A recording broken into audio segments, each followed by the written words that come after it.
Après plus d'un an et demi de vidéos, vous commencez à véritablement me connaître et connaître mon étrangeté, ce qui m'a valu dans les commentaires beaucoup de choses peu reluisantes, tellement peu reluisantes qu'une seconde vidéo là-dessus pourrait arriver beaucoup plus tôt que prévu. Mais aujourd'hui, dans l'épisode 7 de Retour en enfance, je vais définitivement vous expliquer pourquoi je suis un être aussi singulier, aussi étrange, avec autant de passions diverses et variées et d'un ses coutumes plutôt pas normales. Mais les boys et les girls, Ashibal en direct, évidemment. Enfin, pas évidemment. Quel décor étrange, n'est-ce pas? Eh bien, c'est parce que nous sommes en direct de ma cave. Le dernier, la dernière endroit que j'avais pas encore fait de vidéo dedans, je me suis dit, allez, pourquoi pas? Vu que ma vidéo va parler de quelque chose enfin, pas d'étrange, mais qui me rend étrange, je me dis, autant faire un endroit étrange qu'on n'a jamais fait. Mais avant de vous révéler c'est quoi le thème, bon, d'ailleurs, vous le savez un peu déjà avec le titre, j'avais dit qu'à partir de cette semaine, je vous dirais à quel point mon histoire 8 nations, une mer avance. Eh bien, pour l'instant, j'ai pas fait grand-chose, mais c'est déjà un bon début pour quelqu'un qui écrit une histoire longue pour la première fois. J'ai fait la première de couverture avec les 8 drapeaux des 8 pays, la quatrième de couverture, le prologue et les 2 premiers chapitres. Donc, pour moi, je suis bien heureux d'avoir bien commencé, mais c'est loin d'être terminé et je suis bien heureux parce que ça va être une belle aventure. Mais pour ce qui est de cette vidéo aujourd'hui, donc je vous ai dit l'épisode 7 de Pourquoi, c'est le premier, non, pas de Pourquoi, de Retour en enfance, c'est le premier épisode de Retour en enfance où il n'y a pas d'objet spécifique. Hein, vous savez, il y a le petit jouet bleu, il y a mon truc de bébé, mon truc de 4e année. D'habitude, c'est tout le temps des trucs physiques dont je fais la lecture ou j'analyse. Mais là, je vais analyser un phénomène dont je suis, j'allais dire la victime, dont je suis... je suis la victime, j'ai pas d'autres mots, hein, mais voilà. Un phénomène assez connu, mais dont je suis pas certain d'en avoir parlé, même si je le suis. L'autisme. Le TSA, le trouble du spectre autistique. Évidemment, la vidéo s'appelle Ma tendre enfance en tant qu'autiste. Donc, ça veut dire que je vais vous parler de comment j'ai vécu mon autisme en tant que mineur, techniquement, hein, je dirais, de mes 5 ans quand je l'ai appris jusqu'à maintenant, mais principalement dans la vidéo après jusqu'à 12-13 ans. Donc, comment ça a commencé? Permettre déjà, c'est quoi l'autisme? C'est dur à décrire parce que beaucoup de gens qui l'ont sont très différents l'un de l'autre. Si on prend moi, par exemple, je suis un autiste de haut niveau, de bas niveau. Et bas niveau, ça veut pas dire bas niveau intellectuel. En fait, c'est même l'inverse. C'est comme le délire en histoire, là, tu sais, le Haut-Canada qui est en bas et le Bas-Canada qui est en haut parce que la rivière commence en bas, je crois, ou un délire du genre. Mais c'est la même chose. De bas niveau, ça veut dire que t'as juste quelques particularités, mais que t'es pas genre ultra atteint. Mais de haut niveau, ça veut dire que t'es très atteint, que tes capacités intellectuelles sont pas au plus haut, alors que à l'inverse, certains de bas niveau sont très intelligents. Hein. Je sais pas si vous savez, je sais pas si c'est sûr, hein, mais Einstein ou merde, je veux dire Elon Musk, mais je pense que c'est pas un bon exemple. Mark Zuckerberg non plus. Bon, Einstein, hein. Einstein, c'en était un, puis regarde ce qu'il a fait. Bon, ok, il a créé la bombe, je le sais, mais justement, il faut un esprit de génie pour créer la bombe quand même. Mais bon, moi, je suis quel niveau? Bon, je pense que ça va de soi que je suis de bas niveau. Hein. C'est une catégorie qui s'appelle l'autisme Asperger. Et ça fait que je suis, sans être 100% en parenthèse normal, je suis très fonctionnel. Hein. Je fonctionne parfaitement. J'ai pas de retard dans quoi que ce soit, même si vous vous rappelez ma vidéo justement Retour en enfance sur mon abonné de bébé, il y a certaines choses que ça m'a pris beaucoup de temps à faire. Mais bon, c'est pas un truc qui aurait déclenché des lumières comme ça. La chose qui a fait que j'ai appris que je l'étais, c'était en maternelle. En maternelle, il fallait faire la présentation d'un dinosaure. Et je sais pas si vous l'avez dit, mais moi, à l'époque, mes premières grosses passions spécifiques, c'était les véhicules. Alors, j'avais vu Cars au moins 20 fois, et c'est encore un de mes films préférés, donc il faut croire que ça a vraiment un impact. Les éléphants, ça j'en ai parlé pour l'alphabet de ma vie, les deux. Mais aussi les dinosaures. J'étais un expert de tous les types de dinosaures. Et alors que tout le monde faisait les dinosaures que tout le monde connaît, le T-Rex, les Triceratops, les Stégosaures, moi j'étais sorti un boy, mon frérot, je t'ai fait un oral sur le Pachycephalosaurus. C'est quoi cette affaire-là? En gros, je décortiquais le mot. Pachy, ça veut dire épais. Céphale, c'est la tête. Et osaure, ben, c'est lézard. Donc, c'est en gros lézard à tête épaisse. Donc, c'est le dinosaure avec un crâne, genre, quasiment en diamant, qui se fonce dedans. Tu sais, qui a un crâne ultra résistant. Ben, moi, j'avais fait un oral sur ce dinosaure-là. Et mon oral était très clean. Mais j'étais un gamin de 5 ans, 5-6 ans. Et un oral sur un dinosaure aussi peu connu, enfin, il est quand même pas inconnu non plus, mais pour quelqu'un de 5-6 ans, c'est quand même assez exceptionnel de faire un oral sur un dinosaure aussi spécifique. Fait que ma prof de l'époque, Madame Evelyne, qui était pas la prof de of all time, mais qui était quand même plutôt correcte, hein, j'ai jamais eu vraiment de prof désastreux. C'est elle qui a, avec cet oral-là, s'est rendu compte à quel point j'étais peut-être un peu atypique, hein, si j'ai pu me permettre. Et nous a recommandé, à ma mère et moi, d'aller voir la psychiatre de l'école, qui, par la suite, nous a référé à d'autres psychiatres. Et après plus de 2 ans de diagnostic, c'est là que c'est tombé. Je suis officiellement atteint de TSA, plus précisément du syndrome d'Asperger. Et ce qui était plutôt comique, c'est que d'habitude, les parents, ils s'en rendent compte vite, parce que c'est quand même quelque chose de singulier, là. C'est pas, ça se voit pas tant que ça, mais ça se voit un peu. Mais ma mère s'en est pas du tout rendu compte pendant plusieurs années. Et là, elle m'a vu agir et elle s'est dit, putain, je suis comme lui. Mon fils est littéralement comme moi. Donc, comment j'aurais pu deviner qu'il était Asperger? Hein, c'est rendu compte de rien parce que de mon comportement particulier, hein, je sais pas si on peut dire particulier, parce que elle faisait des choses très similaires. Elle est assez seule, elle est assez, c'est ça, elle a pas tant d'amis, elle parle pas tout seul comme moi, mais quand même. Et ben, c'est à travers moi, donc, à travers tous ces comportements que j'avais et qu'elle avait, qu'elle a découvert que si moi j'avais ces comportements et qu'elle aussi, la conclusion la plus simple à avoir, c'est qu'elle aussi, elle a eu la flemme de faire le diagnostic. Comme je vous ai dit, pour moi, ça m'a pris 2 ans, hein, entre maternelle et 2e année, donc entre mes 5 et 7-8 ans. Et ben ma mère a eu la flemme, mais à travers moi, elle s'est rendu compte qu'en fait, elle aussi, elle était. Et ça me rassure de savoir que ça vient pas de nulle part. Hein, parce qu'il y a des choses chez moi qui viennent de nulle part. Genre, mes yeux bruns, c'est ni ma mère, ni mon père, c'est mon grand-père. Et mon grand-père que j'ai connu quelques mois, là, lui que j'ai vu dans l'âme, je parle de lui. Là. Ou d'autres trucs qui sont du cousin de ma mère, je pense mon front, ou je sais pas trop quoi, il y a quelque chose qui vient de mon frère, du cousin à ma mère, donc ça va beaucoup trop loin, il y a plein de choses, comme ma forte capillarité. Genre oui, mon père, il est quand même un minimum, mais autant que moi, non, clairement pas. Mais au moins, on sait que l'autisme, c'est pas, je dirais pas que c'est une maladie mentale. Ça me fait chier, ok? Je vais faire un coup de gueule. Les gens qui traitent d'autres gens d'autistes parce qu'ils font des trucs de golemons, ok? Vous êtes vous-même des golemons. Parce que l'autisme, c'est pour ça que c'est un spectre. C'est vraiment large, comme je l'ai dit tantôt. Donc, dire que quelqu'un est moron en le traitant d'autiste, c'est probablement une des insultes que je déteste le plus entendre. Pour moi, je suis désolé d'être vulgaire, un gros crise de moron, pour moi, c'est moins vulgaire qu'un autiste. Parce qu'au moins, moron, la moronnerie, ça n'existe pas, c'est pas une maladie. Alors que l'autisme, c'est bien concret. Et traiter les gens d'autisme, pour moi, je sais... Est-ce que je suis l'autiste le plus... J'allais dire le plus fiable, mais le plus enclin à dire ça, je sais pas, mais en tout cas, c'est moi qui fais le coup de gueule.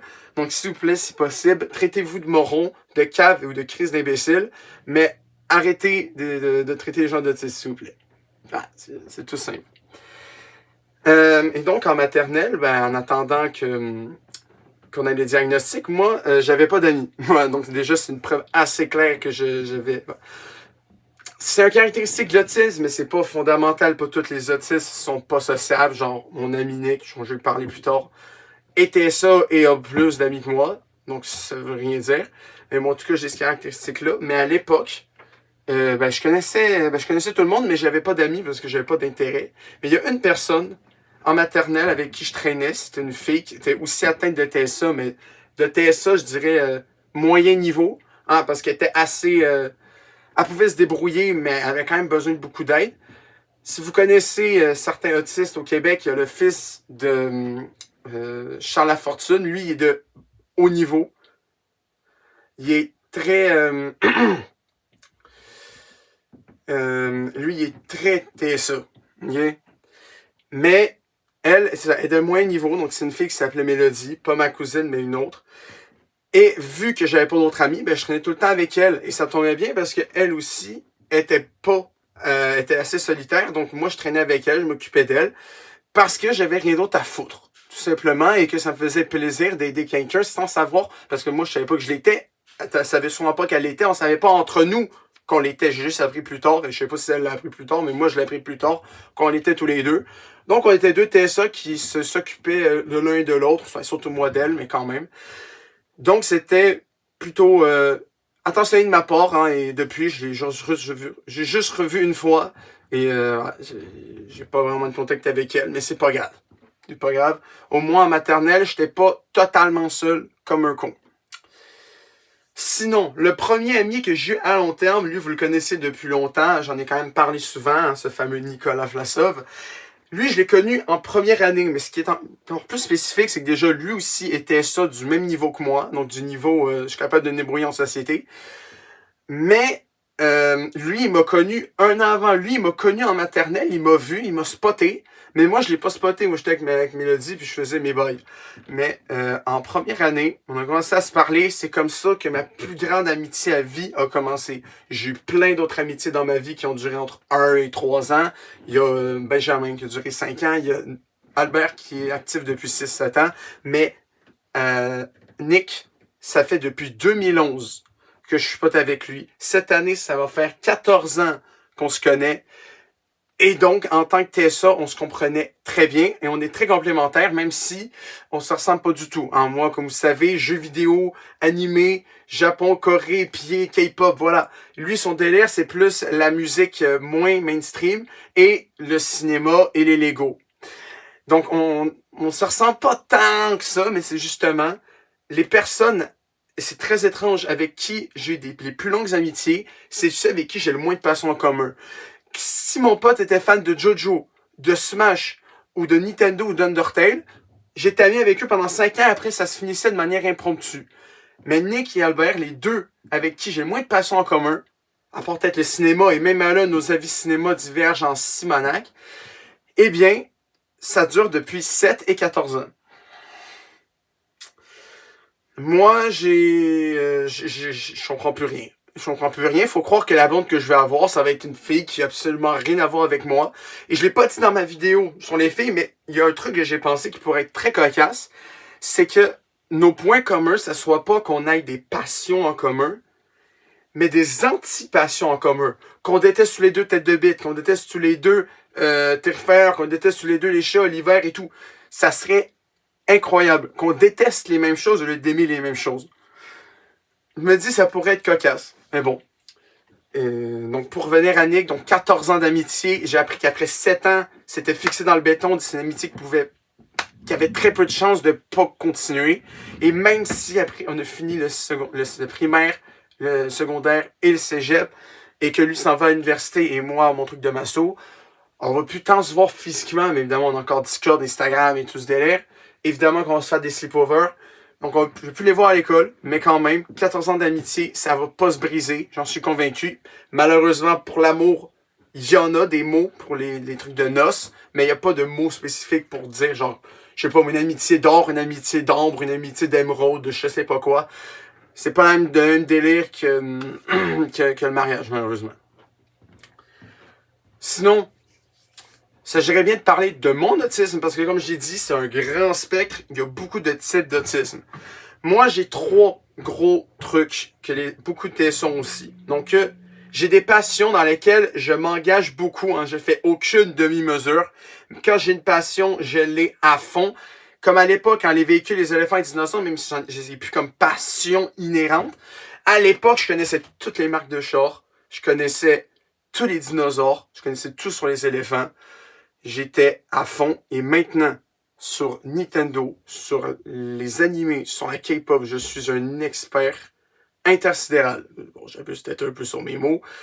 Mais je connais beaucoup de choses. Et quand j'ai une passion, je m'investis à fond. Même les pieds. Bon, voilà, il faut le dire. Donc voilà, donc mes passions sont à fond et c'est pour ça que ça me désespère quand j'entends parler de quelqu'un qui n'a aucune passion. Aucune. Ça me désespère et c'est pour ça que je veux une blonde qui a au moins une passion en commun ou même juste, en fait, qu'il y en ait une passion. Même si c'est le sport, même si je suis pas fan de sport, au moins elle a une passion, elle a quelque chose qui la motive dans la vie. C'est aussi une des raisons pourquoi pendant beaucoup de temps les filles m'intéressaient pas, c'est parce qu'il y avait aucune passion. Quand je les entendais parler, c'était des choses fucking pas intéressantes. Donc, un jour, si j'entends quelqu'un qui est passionné dans ce qu'il dit, je vais peut-être avoir plus de facilité à venir vers les autres. Et c'est justement, deuxième point, mon attitude est très solitaire. Donc, mes interactions qui sont presque impossibles avec des inconnus, avec des gens que je connais pas, moi, j'ai aucun intérêt à aller voir ça, tout simplement. Et même au téléphone, hein, moi, j'ai une manie, quand on m'appelle et que c'est pas écrit Michel, Marie-Claire ou Audrey, je réponds pas. Parce que, ou globule, enfin, mon truc de don de sang. Je réponds pas parce que je connais pas. Je sais que c'est con parce qu'au téléphone, ils vont pas me bouffer. Là. Mais, je sais pas, je suis gêné d'en parler. Même s'il est pas face à moi, je sais pas, je le connais pas, qu'est-ce que je lui dise. Et le dernier de mes caractéristiques, c'est mes comportements anormaux, c'est-à-dire principalement deux choses. Ce que je fais maintenant, pas une vidéo, mais parler tout seul, je fais ça tout le temps. Tout le temps, je suis la personne qui m'écoute le plus, à qui je parle le plus, parce que je suis la personne la plus intéressante que je connaisse. Bon, ok, non, ça c'est peut-être un peu orgueilleux, mais voilà, vous avez compris le délire. Me parler tout seul, ça me permet de parler, de dégager ce que j'ai dans la tête, mais à voix haute, à quelqu'un, et quelqu'un, c'est moi. Et l'autre chose, ça rentre un peu avec la parole aussi, c'est que, avec mon iPod et même ma tablette, peu importe, je chante sans gêne, peu importe où je suis. Bon, évidemment, je chante pas en classe, je chante pas dans un endroit fermé où je pourrais casser les couilles aux gens, mais chez moi ou dehors, je chante sans gêne, je te chante des trucs, des bails des fois, je te chante en coréen, en japonais, en allemand, personne ne comprend, même moi. Mais voilà, je suis pas gêné de faire ça devant le monde, mais je suis gêné d'aller leur parler. Tu vois le genre de paradoxe qu'il y a dans mon autisme. Bon, là, je sais que dans un autre épisode de Pourquoi, je vous ai déjà parlé de ma 6e année, mais j'avais oublié un petit détail dans la fameuse classe de Madame Véronique Filion, c'est que cette classe-là regroupait tous les cas marginaux de Jacques Rochelot.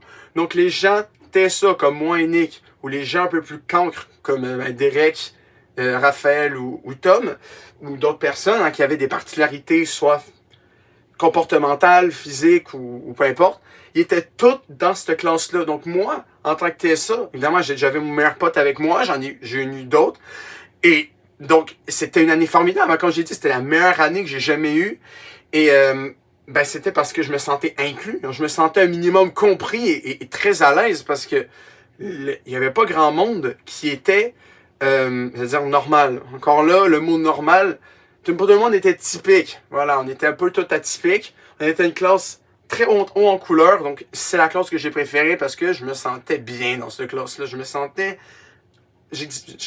le mot normal est peut-être pas le bon parce que qu'est-ce que la normalité, hein? Question de philosophie.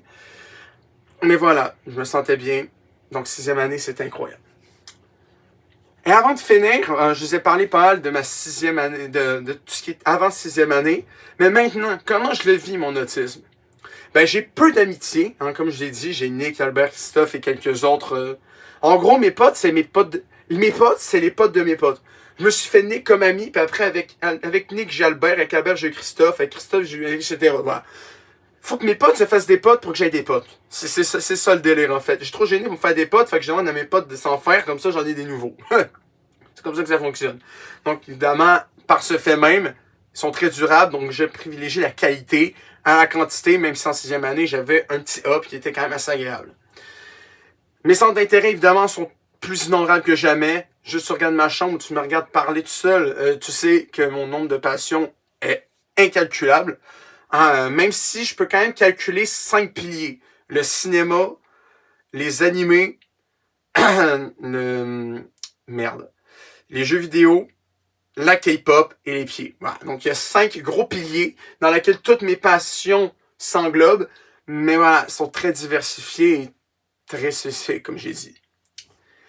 Et ben finalement, ben, j'ai toujours de la galère pour aller parler aux gens s'il n'y a pas de sujet possible de discussion en commun. Évidemment, si je vois quelqu'un, et je parle pas pour juste me trouver une blonde, je parle de gens en général, si je vois pas un chandail qui me trigger, ou un tatouage, ou je sais pas, on est dans une convention, j'espère aller à l'Otakuton cette année, ou au truc, il y a un autre truc cette semaine avec de la bouffe et de la musique K-pop, on sait pas. Moi, je pense que je vais rencontrer de nouveaux amis ou de nouvelles belles rencontres dans des événements où il y a un thème global qui me permet de parler de choses dont je connais bien. Si tu me parles de films d'horreur, si tu me parles de sport, moi, je suis pas ton homme. Tant mieux parce que tu as des passions comme les autres qui ont rien. Mais est-ce que je serais ton homme? Je sais pas. Mais je vais finir sur ça. Ma mère et mon père sont extrêmement différents. Et ma mère étant TSA, mon père, il l'est pas, évidemment. Tous les gens qui me côtoient, ils ont dû accepter le fait que dans leur vie, il y avait un TSA concret et une TSA autoproclamée, mais quasi certaine. Mais ma mère et mon père ont zéro passion en commun. Lui, il aime les camions, les... je sais pas moi, Top Gun et la mécanique, admettons. Et ma mère, elle, c'est le cinéma d'horreur. Enfin, le cinéma d'horreur et la littérature d'horreur de thriller. La K-pop aussi, et voilà, donc on est sur des trucs qui se ressemblent vraiment pas, donc les discussions de mes parents, c'est rarement sur des passions parce qu'ils n'en ont pas vraiment en commun, mais voilà, ça fait, dernièrement, le 13 juillet, ça a fait 12 ans qu'ils sont ensemble, à leur noces de soie, donc moi je me dis, est-ce qu'il faut forcément que ma blonde ait des passions en commun? Peut-être pas, mais à suivre. Donc merci, comme je vous ai dit, beaucoup plus court que la semaine dernière, un petit, je dirais, bon là on est à 22, mais... Le temps que je finisse de blablater, on est peut-être à 25. Donc, merci d'avoir écouté cette plus courte vidéo en l'épisode 7 de Pourquoi sur mon autisme. Maintenant, vous savez un peu mieux pourquoi je suis aussi étrange que ça. Évidemment, c'est une particularité qui va me suivre toute ma vie. C'est pas guérissable. Et je veux, même si c'est guéri, même si un jour ça l'est, je veux pas être guéri parce que très honnêtement, je vis très bien avec. Pour moi, je pense que ma vie serait beaucoup plus plate si j'étais pas TSA, très honnêtement. Donc, voilà, la conclusion, c'est si vous êtes TSA, acceptez-le et vivez avec parce que vous allez revoir que c'est une force. Tous les gens qui ont des particularités physiques ou qui ont eu des accidents dans leur vie, à chaque fois qu'ils disent, qu'on leur demande est-ce que vous auriez aimé vivre sans votre particularité, même si ce mec-là a perdu ses 2 jambes, même si ce mec-là a un cancer incurable, même si ce gars-là est TSA, il va jamais dire oui parce qu'il y a une particularité, ils font tout simplement notre force. Et c'est ce qui fait, bon déjà il y a mon look, oui, mais c'est aussi ce qui fait mon unicité, ma singularité vient en partie du fait que je sois TSA. Donc voilà, merci d'avoir écouté cette 3e vidéo de juillet.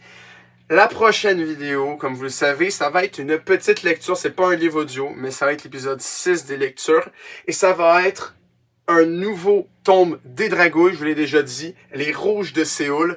J'ai très hâte de le lire et de vous le lire parce que j'ai l'impression que ça va devenir un de mes tomes préférés avec celui sur Tokyo.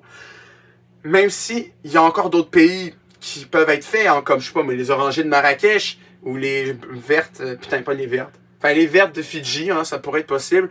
Ou potentiellement, je sais pas, les jaunes de Berlin ou de Rome, c'est celui-là, les Rouges de Séoul, que j'attendais depuis le plus longtemps. Donc, je suis très heureux qu'ils soient enfin sortis. Et la semaine prochaine, nous allons le découvrir ensemble. Et la semaine prochaine aussi, vous allez apprendre c'est quoi qui va arriver en nous. Je suis pas encore certain de ce que je vais faire, mais la semaine prochaine, soyez-en certains, je vais vous le dire, qu'est-ce qui se passe en nous. Et en septembre, et bon, en octobre, novembre, vous savez déjà, mais ce qui va arriver dans les prochains mois. Donc voilà, merci d'avoir écouté cette vidéo dans ma cave, en espérant que vous avez appris beaucoup de choses et que vous allez plus mépriser les gens qui sont TSA ou qui sont juste pas, ils sont juste un peu caves, mais quand même les traiter comme ça. C'est con. C'est vous les golemons si vous traitez les autres d'autistes. Tout simplement. Donc j'espère que vous avez appris des choses, j'espère que vous allez pas essayer de deviner qui l'est, mais je veux dire aimer. Plus accepter les gens qui ont cette particularité en eux. Bon, si vous m'acceptez moi, vous n'avez pas trop de misère à accepter les autres qui sont à peu près du même niveau intellectuel que moi, c'est juste qu'on est un peu étrange, mais voilà. Donc merci, à la semaine prochaine pour les Dragouilles rouges de Séoul. Et ben voilà, hein. Bon été!